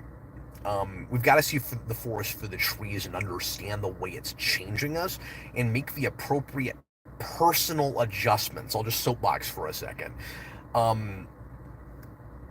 To not get lost in it, to not lose ourselves in it. It's a tool like anything else. It's just a really powerful one. And so we got to be smarter about it. And we can only do that as individuals. There's no mandating it. There's no getting the rest of the world to do what you want to do with it. We individually all have to be smarter about it. And that's why I said you got to unplug sometimes. Well, thanks for watching, everybody. I hope you had a good time. I'm gonna bid you farewell now, and I'm gonna be back again in less than a couple hours to do a review with Jason and Connor on Twisters. We saw that yesterday. So yeah, hopefully I can get home and there's not a tornado on my way home because that would be coincidental and unfortunate. But I do live in Canada. I live in tornado country. Uh, but we've never had as many as are in that movie because oh my god, are there lots of tornadoes in Twisters? That's the only thing I'll spoil for that movie is they titled it correctly. There were in fact many twisters in Twisters. Let me just make sure nobody's saying anything I need to respond to real quick. Thanks for watching, guys. Really appreciate you. Gonna get going. Bye, everybody. Have a great night. And I hope to see some of you guys in just a bit.